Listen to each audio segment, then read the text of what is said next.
All right, got thumbs up in the back, so it's time to start.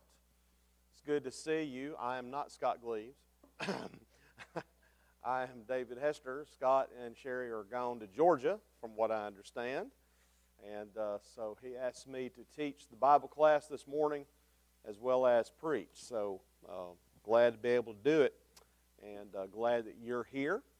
And we'll start here momentarily. The teachers' meeting will be this afternoon at 4 for those who are teaching, those who are interested in teaching for the winter quarter. We're going to be, of course, planning for the winter quarter coming up, and hopefully we'll get all that squared away this afternoon. So just want to have a brief reminder of that. We're going to be looking at the second letter of John, 2 John, this morning.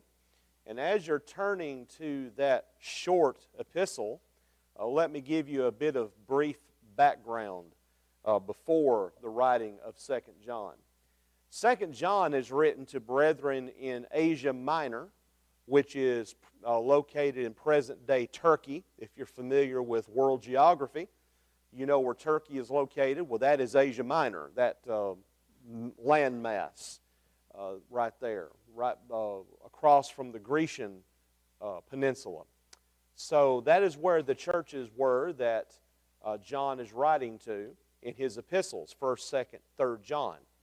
Now, to give you a little bit of background about the reason why Paul or John is writing the things that he does in both 2nd John and also earlier in the book of 1st John, where he talks about the Antichrist or Antichrist, the spirit of Antichrist.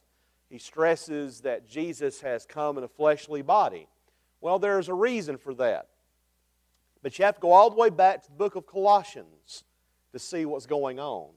In the book of Colossians, the Apostle Paul is writing to the brethren in Colossae, which is right there in Asia Minor, writing as one of the prison epistles. In the book of Acts, of course, you remember how that the Apostle Paul is in his own hired house, receiving people that will come to him. He's under house arrest, as it were. And he writes what we call the prison epistles from that circumstance at the end of the book of Acts. One of those epistles is the epistle to the Colossians. The Colossian brethren were facing a false teaching that was a mix, a witch's brew, I would like to call it, of three different elements. And I want you to turn over to Colossians chapter 2 and look with me as to what I'm referring to. In Colossians chapter 2, the apostle specifies the problem. There is a problem in Colossae of false teachers and false teaching, and he addresses it directly in the passage that I'm about to read. Colossians 2, beginning at verse 16. He says, "Therefore, no one is to act as your judge in regard to food or drink, or in respect to a festival, or a new moon, or a Sabbath day, things which are a mere shadow of what is to come, but the substance belongs to Christ. Let no one keep defrauding you of your prize by delighting in self-abasement and the worship of the angels, taking his stand on visions he has seen, inflated without cause by his fleshly mind, and not holding fast to the head, from whom the entire body, being supplied and held together by the joints and ligaments, grows with the growth which is from God. If you have died with Christ to the elementary principles of the world, why, as if you were living in the world, do you submit yourself to decrees, such as do not handle, do not taste, do not touch, which all refer to things destined to perish with use, in accordance with the commandments and teachings of men? These are matters which have, to be sure, the appearance of wisdom in self-made religion and self-abasement and severe treatment of the body, but are of no value against fleshly indulgence." So when you look at that passage, there's an element of three things that are being mixed together that are affecting the brethren in Colossae. If you look, for example, at verses 20 and verse 23, he mentions about decrees, self-abasement. Verse 18, self-abasement, asceticism, severe asceticism, a denial of the things of the flesh to the extreme. There is an attitude or a teaching going on in Colossae that says you've got to just do without.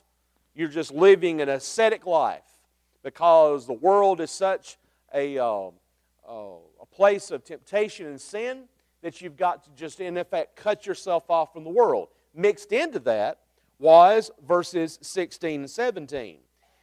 Judging in regard to food, drink, festivals, new moons, Sabbath day, which are a mere shadow of what is to come. Verse 22, which all refer to things destined to perish with use in accordance with the commandments and teachings of men. There's a Jewish ritualism that's being mixed in with this. So you have an asceticism, you have Jewish ritualism, holding to certain tenets and principles of the Jewish law and binding it on brethren. And then mixed into this is a third element, which he mentions in verse 18. The worship of the angels. Notice that. The worship of the angels. Inflated without cause by his fleshly mind. Verse 23. The appearance of wisdom in self-made religion. There is a Phrygian, Phrygia is one of the regions of Rome. There's a Phrygian angel worship involved in this. So you have Phrygian angel worship, Jewish ritualism, and an asceticism that's mixed together. A witch's brew of false teaching. And so the Apostle Paul is writing the book of Colossians to counter that and to hold up Christ as preeminent. Christ is the one that is preeminent above all. So now you come from the book of Colossians over to the book of 2 Peter. I want you to go to 2 Peter. 2 Peter chapter 2 specifically. And Peter is writing to the same area. He's writing to those who have received like precious faith. He's writing to the brethren to whom he's written the book of 1 Peter, which is the brethren of the dispersion. And they are located in Asia Minor, the same area to which Paul has written. In 2 Peter chapter 2, the Apostle Paul says, there will be false teachers among you. There will be false teachers. Now, what are these false teachers going to promote? He goes on to talk about the fact that they are bringing destruction upon themselves. Many will follow their sensuality. The way of truth will be maligned. He goes on to say that they are ungodly. Look at verse 10, especially those who indulge the flesh in its corrupt desires and despise authority, daring, self-willed, they do not tremble when they revile angelic majesties. Verse 12, these, like unreasoning animals, born as creatures of instinct to be captured and killed, reviling where they have no knowledge, will in the destruction of these creatures also be destroyed. Suffering wrong as the wages of doing wrong, they count it a pleasure to revel in the daytime. So you've got a situation in the churches of Asia Minor where even with the Colossians were dealing with this doctrine that denied the flesh to the extreme. By the time you come to the book of 2 Peter, this doctrine has morphed, these teachers have morphed to the point where now they're saying just give in to the flesh. Just give in completely to it. A worldliness, a carnality. So it has developed or transmorphed itself from an ascetic doctrine which included Jewish teaching and some Gentile angel worship to the point now where they're saying, well, just give full rein to the flesh. This is about 62 to 63 AD. And then you also look at the book of Jude, and Jude addresses this same area. He's writing to the same brethren in Asia Minor. And in Jude, beginning with verse 4, he talks about certain people have crept in unannounced. So Peter's saying that they are going to come. Jude says they did come. And he uses much of the same illustrations to describe what has risen among those brethren in Asia Minor. So you've got a situation where the Apostle Paul was talking about this doctrine which mixes these three elements together, and now Peter and Jude are battling in the same area, the same teachers who are now saying just give in to the flesh. Then we come to the book of 2 John. And in 2 John, The apostle is writing to the same area, books of 1st and 2nd John, I should say. He's writing to the same area, Asia Minor, and he's dealing with something else. Now, when were the books of 1st and 2nd and 3rd John written? Most scholars will agree they were written about 90 A.D. So we're talking about 25 years after the books of 2nd Peter and Jude. In that 25-year period, the problem that had arisen in Asia Minor when the Apostle Paul wrote Colossians has now morphed itself even further. Whereas originally it was a denial of the flesh to the extreme and mixing it with angel worship and mixing it with Jewish ritualism, and then it transformed itself into this carnality, giving indulgence to everything in the flesh. Now it's sort of retreated back to a denial of the flesh, but in a different way. The brethren that were pushing false doctrine in this point, when John writes these epistles, were saying that all flesh is evil. Jesus Christ, when He came to this earth, did no sin. So that means that Jesus Christ did not have a fleshly body. Now that's weird, but that was a problem for brethren in the first century, at the end of the first century, and especially in the second century. In other words, some of the brethren that were pushing this view said that if Jesus were to walk on the sands of the seashore, He would leave no footprints because He did not have a body of flesh. Because all flesh is evil. And Jesus did no sin. So Jesus could not have had a fleshly body. That was an issue among brethren. And when you read books written by 2nd and 3rd century Christians, you'll find that this is a major problem they're dealing with. Irenaeus, who is a Christian of the 2nd century, was really battling this doctrine. That is, Gnosticism is what it's called. Gnosticism, Gnosticism, Gnostics. Have you heard of the Gospel of Judas? You might not have heard of it. It made some news a while back, the Gospel of Judas. Oh, wow, this is a lost gospel of the New Testament. We need to rethink the canon of the New Testament. The Gospel of Mary. Oh, we've got to really rethink our canon of the New Testament. No, we don't. The Gospel of Judas was known by 2nd century Christians and was thoroughly rejected. Thoroughly rejected as being profane, in the sense that it had even no place to even be mentioned in the same breath with New Testament books. But the Gospel of Judas is a Gnostic document.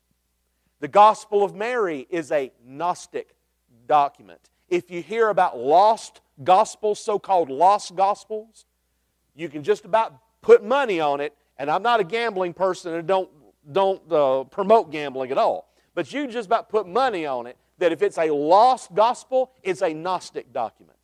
They were really wanting to promote and push their teaching. And what John is doing in the books of 1st and 2nd John especially is he is anticipating through inspiration of the Holy Spirit that this doctrine is going to be a major problem among brethren. And so he's meeting it head on. In fact, if you look at the Gospel of John, the 4th Gospel, he begins that Gospel in a unique way. He says that Jesus is pre-existent.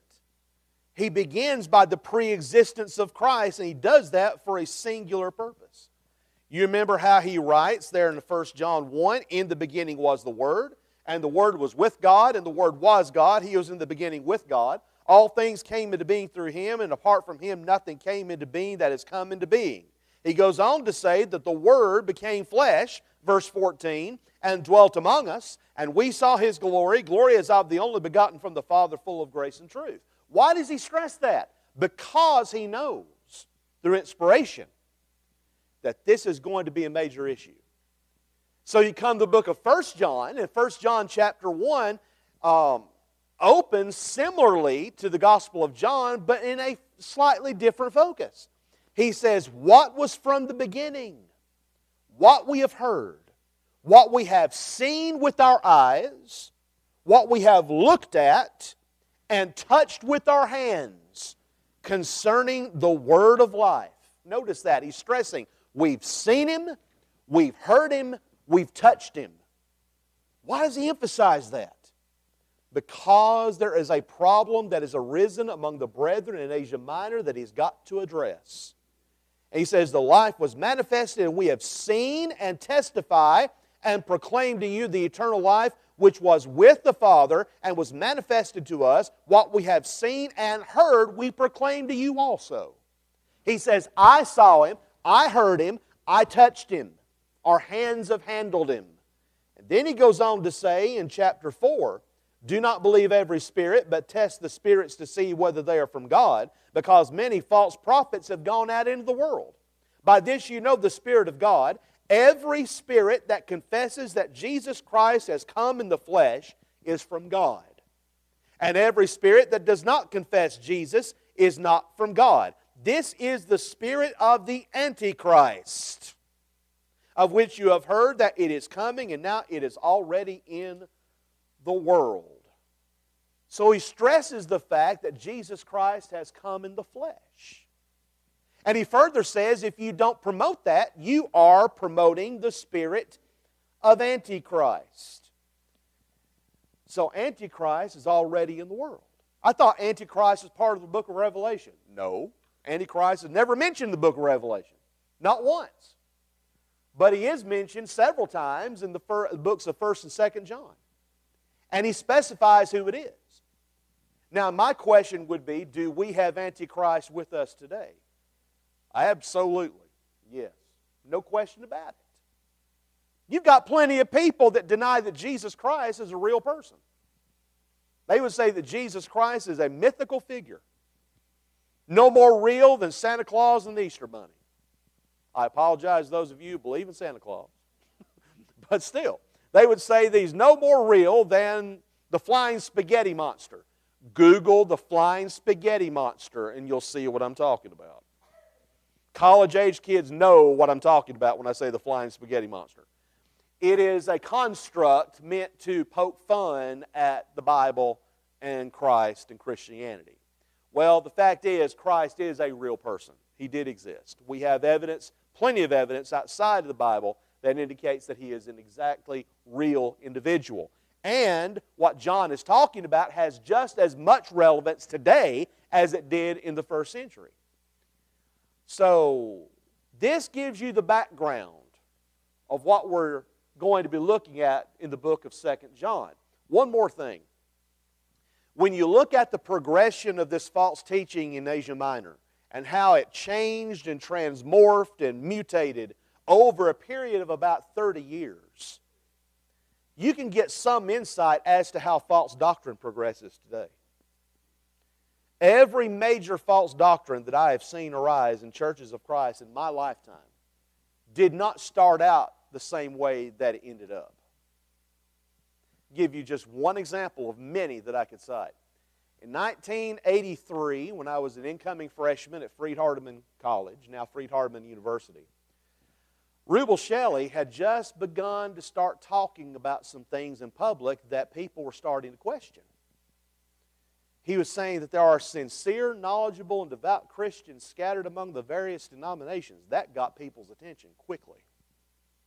What is he talking about? He made a speech in Centerville, Tennessee. That was his first major speech along those lines. And then he repeated it in a tract, Christians Only. And then the lectureship at Freed-Hardeman happened in February, my freshman year. During open forum that week, there were a lot of questions about what he was teaching. And then the buzz on Thursday of that week was Rubel was on campus. And Alan Hires allowed Rubel to have about 5 minutes of uninterrupted talk where he could explain himself. You could have heard a pin drop in that auditorium. I was sitting from about here to the podium, well, maybe from here to the wall, away from Rubel when he was talking. Nobody said a word. It was just quiet as a church mouse. And then after he got through talking, Alan made some statements, and then they started going back and forth. Very politely, but very firmly. Two experienced debaters going back and forth. Well, the big question was, has Rubel changed? Has he really changed? That was a big debate among a lot of students and some faculty on campus. Has he really changed? I was fortunate enough that my dad would give insight when I would come home. He would drive me home. I didn't have my car on campus that year, so he would drive me home. And I would ask him questions. I'd pepper him with questions about what was going on. What do you think? And I'd read him statements, and he would say, well, son, this is what he's saying. This is where it's going. This is what he's saying. This is what he's intending. This is what he means. And Daddy was spot on every time because he was speaking from experience, from what he had heard in the past and what he had insight on. And everything he said was dead on target. He said, if he keeps on going this direction, this is where he's going to end up. Alan Hires wrote an article in Gospel Advocate in '85 about where all this is going to end up. He made some predictions. The vast majority of those predictions came true. Because you fast forward from 1984, 85, fast forward about 10 years. Where's Rubel gone? Rubel is now saying, as he did in a speech to a church in Florence when I was preaching in the Florence, Alabama area, that you can have fellowship, a wider fellowship than we've often taught. He would say, look at an archery target. You have a bullseye in the center and concentric rings around it. The bullseye would represent things that you cannot change, the death, burial, and resurrection of Christ. Those are first-order truths. Then he said the ring around that are second-order truths. That is how you live as a Christian. The third-order truths in the next circle, church organization. Sounds good on the surface, but the Bible doesn't teach that. But also, think about this. If the only things you cannot change are the death, burial, and resurrection of Christ, what about morality? Can you change morality? By the end of his lesson, he realized his mistake, and he had lumped in morality into the first-order truths. So apparently there's some additional truths that you cannot change besides the death, burial, and resurrection of Christ. What he was doing is he was advocating a wider fellowship. Fast forward another 10 years to about 2006, 2007. And Rubel has now co-written a book, The Jesus Proposal, in which he says denominationalism is useful. Nothing wrong with it in and of itself. And that maybe people are saved without baptism. Who knows? Now see how far it's gone? From 1983, where he's saying, oh, I haven't changed. You know, it's just the fact that we need to acknowledge that there are some Christians that are not part of our group, to the point where you're saying now you don't even have to be baptized to be saved. That's how false doctrine progresses, and not in a good way. It transforms itself. It morphs into something that it did not intend when it originated. I'm sure the brethren in Asia Minor, when the Apostle Paul wrote the book of Colossians, would never have dreamed to say that Jesus Christ did not have a body of flesh. If you had asked them that question, oh, Jesus had a body of flesh. We just can't indulge in the flesh. But then by the time you come to the book of 1st and 2nd John, some of those same brethren who are still living, I'm sure, in Asia Minor and still promoting false teaching, were now saying, well, Jesus didn't have a body of flesh either. That's how false doctrine progresses. And that's the reason why John is emphasizing that throughout those epistles. Now, having said all of that by means of introduction, we now come to the book of 2nd John. It's a short book. The elder, to the chosen lady and her children, whom I love in truth, and not only I, but also all who know the truth. Now notice he describes himself as the elder. He doesn't mean that he is an elder in the church. He's saying that he is an older man. John the older. He's an older man. By the time John writes this, say about 80, 90, John, let's see if I can do my math correctly. In 80, 30, he would have been about 21. You add 60 years to that, he's about what? 80? 80 years old? He's about 80. Yeah, he's an older man. He's an older man, indeed. Now, some have said that this is a John the Elder, a separate John. I don't agree with that at all. I believe this is the apostle, as traditionally has been affirmed. To the chosen lady. Now, who is the chosen lady? We don't have her identified. That is, there's no name given. Now, there are some that would say, well, her name is given in the text. The chosen lady, the name would be what the word that's used to describe her. Her name is Electra. Come on, man. To quote Joe Biden, come on, man. Electra? No, that's not her name. That's the word used to describe her. An elect lady, yes, but she's not named. Now, there are brethren, good brethren, that say this is talking about a church, a congregation. The elect lady and her children. The congregation, the members. I don't agree with that at all. I'm not going to make a test fellowship over it, by the way, but here's a problem if you say this is a congregation. The elect lady and her children. Does a church have children? I don't think so. I don't think, God has children. And we are brothers and sisters in Christ. But a church does not have children. Paul described Timothy as his son in the faith. But it was Paul's son in the faith. It wasn't the church at Ephesus' son in the faith. So I would emphasize that the context of 2 John does not demand that this be a church. In fact, the context, I would argue, is stronger for this being an actual person and her family. And we're going to see that later on in the epistle as well. An actual person, the lady, chosen lady, and her children, whom I love in truth. This is a special family to John. And not only I, but also all who know the truth. Notice that. He loves them sincerely in truth, but those who know the truth. That's talking about the gospel, the truth of God, the inspired word. For the sake of the truth. Notice that again. There's a second time he mentions the truth, which abides in us and will be with us forever. Notice the truth abides, or the King James says, dwells in us and will be with us forever.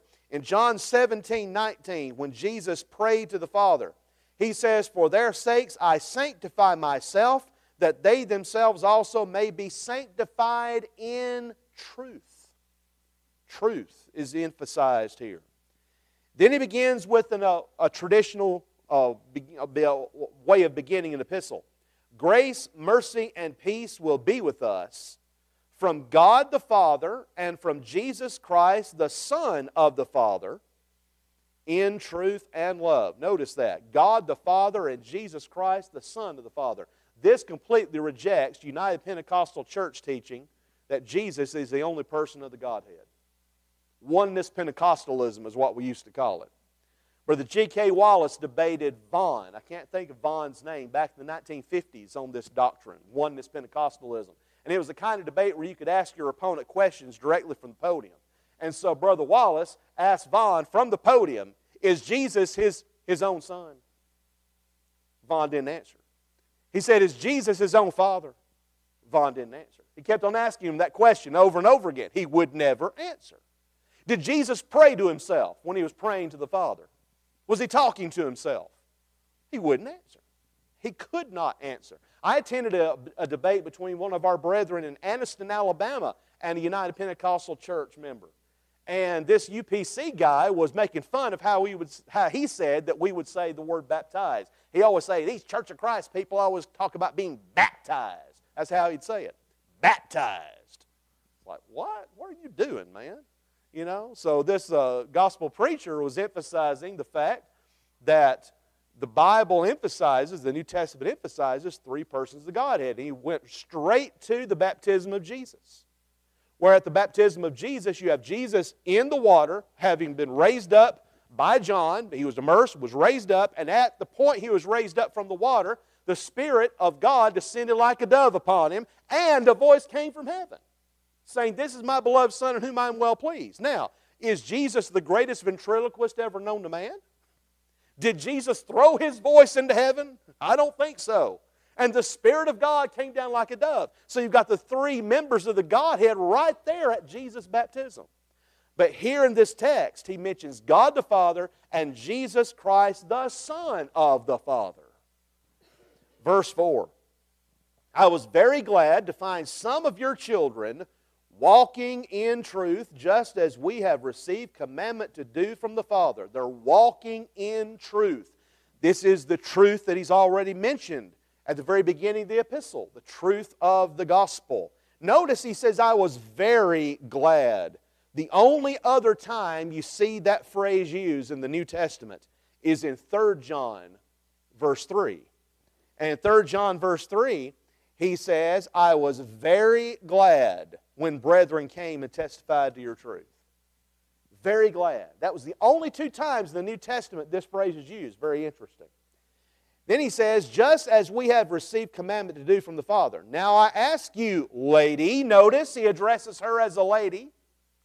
I think if John had intended to address a congregation, he could have named the congregation. And he could have actually said in a way that would clearly identify this as a congregation. My brethren, my good brethren, disagree notwithstanding. I certainly believe that this is an actual person. He says, not as though I were writing to you a new commandment, but the one which we have had from the beginning, that we love one another. Jesus had told the disciples in the upper room in John chapter 13 that He was giving them a new commandment. Notice, a new commandment I give to you, that you love one another, even as I have loved you, that you also love one another. So this harkens back to what Jesus had told the 11 disciples in the upper room before He was crucified. A new commandment, one which you've had from the beginning, that we love one another. Verse 6, and this is love, that we walk according to His commandments. Notice this. This is the commandment, just as you have heard from the beginning, that you should walk in it. Do we love God? Do we love Christ? We say that we do. John says, if you say that you do, show it. How? By walking according to His commandments. We can say all day long that we love God. We can say all day long that we love Christ. If we don't walk according to His commandments, we really don't love Him. We really don't love Christ. We really don't love God. And so I have to seriously question my brethren that are wanting to change things radically in the church. Change what we do in worship. Change what we teach. Change what we practice. Do you really love Christ? Oh, how can you question my love for God, my love for Christ? The reason why I question it is because you're not wanting to walk according to His commandments. Just like we question our denominational friends.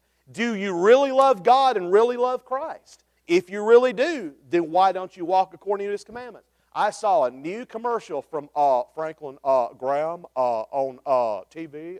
Have you seen that commercial? Where he, friends, if you want to be saved, just pray this prayer. It's so aggravating. Not only his speech pattern, but also what he's saying. He said that he accepted Christ when he was 22 years old. And how did he accept Christ? By praying a prayer. Where do you find that in the New Testament? You can't find it. It's not there. We obey the gospel of Christ and are saved. What is the gospel of Christ? It's plainly taught. Why don't people walk according to the commandments of Christ? That's the whole point. And that's what John is stressing. If we say we love Christ and don't really walk according to His commandments, we don't love Him. Now, John was known as the son of thunder when Jesus was on this earth. Jesus gave him and his brother James that nickname, sons of thunder, because of their fiery spirit. Call down fire from heaven and destroy those cities that don't follow you. That was their thunderous spirit. We know John as the apostle of love. My little children, love one another. And he does say that. But he's 80 years old and he's still got that fiery spirit. He's still got that thunderous spirit. He says, this is love, that we walk according to His commandments. He is very much stressing the fact that we walk sincerely.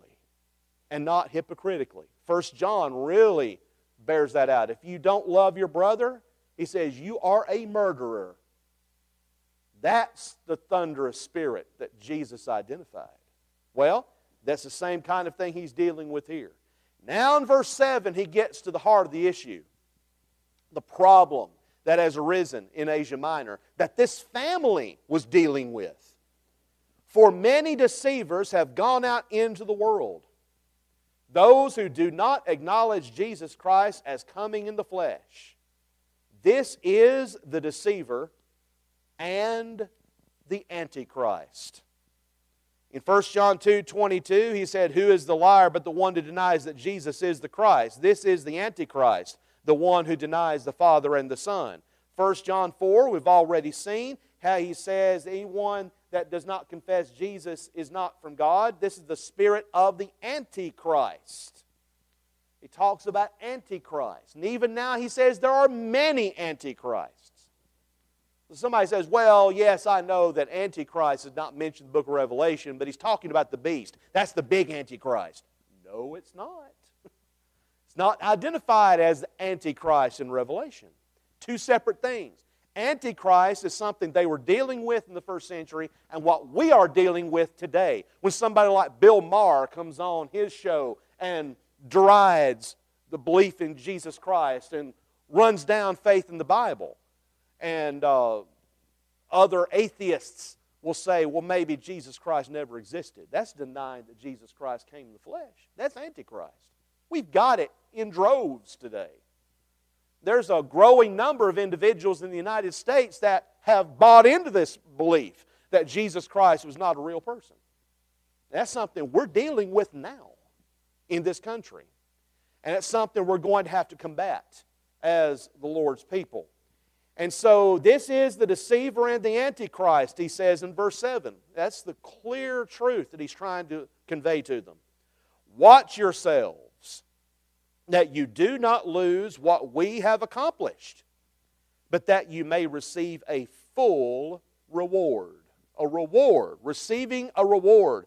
That harkens back to something that Paul says in 1 Corinthians 3:8, where he says, now he who plants and he who waters are one, but each will receive his own reward according to his own labor.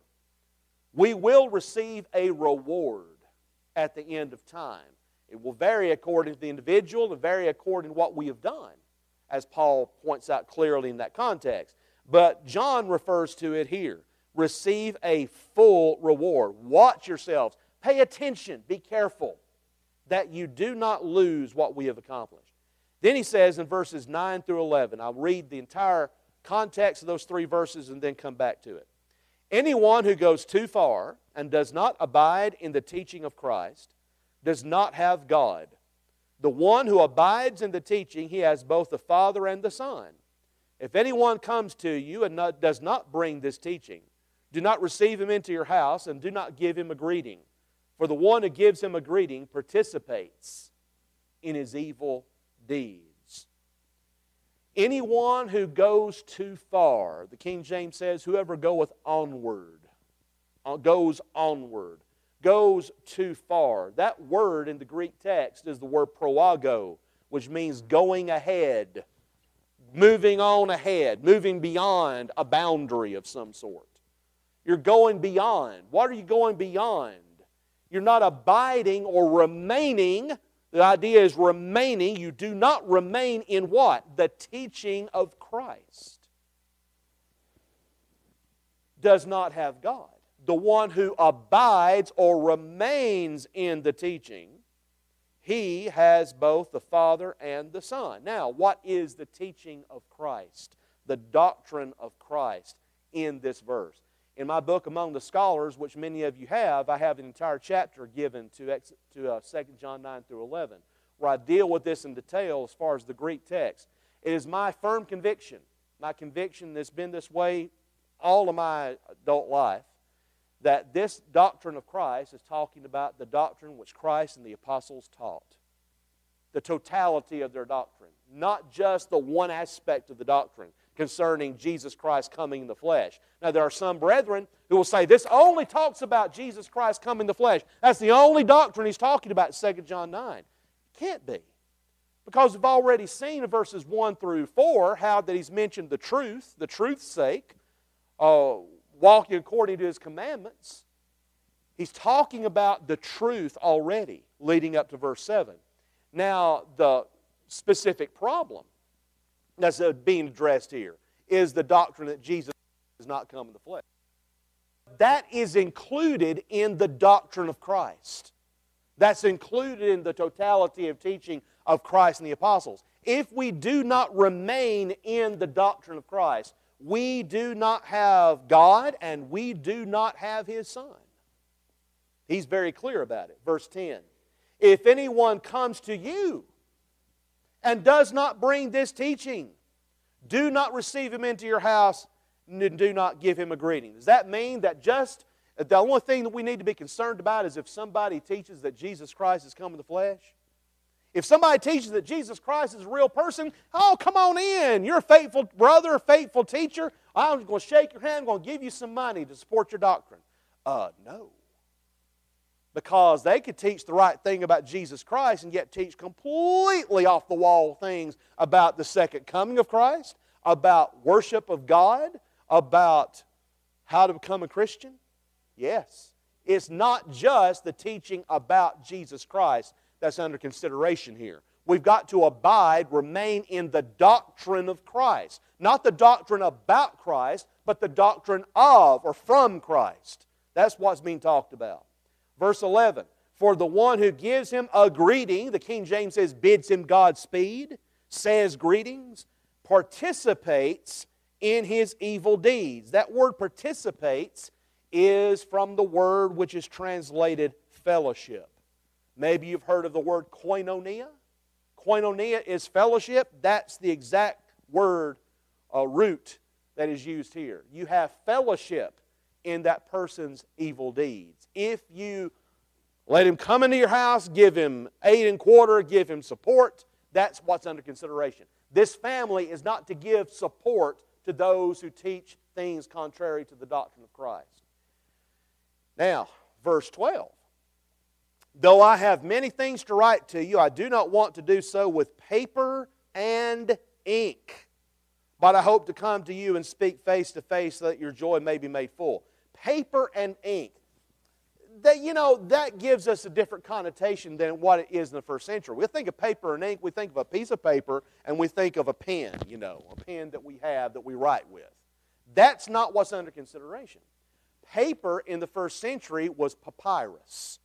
A papyrus plant was grown in Egypt. They were plentiful, in fact. What they would do is they'd take that papyrus and they would weave it together. And there would be a smooth side of that sheet that they could write on. And then the other side was a rough side. But they would write on the smooth side. And they would write manuscripts, letters, booklets on that smooth side of papyrus. That was the paper. The ink was lamp black. And they would take a papyrus plant. I still got time, Sarge. They'd take a papyrus plant and sharpen it at the end and dip that pen into lamp black and then write on the papyrus sheet. So that's paper and ink that he's talking about. In the last verse, the children of your chosen sister greet you. Now, the children of your chosen sister were apparently children of a deceased sister of the lady of verse 1, and these children lived in Ephesus and knew John. Any questions in about the minute that we've got left? Snide remarks. If not, Sarge, we're done.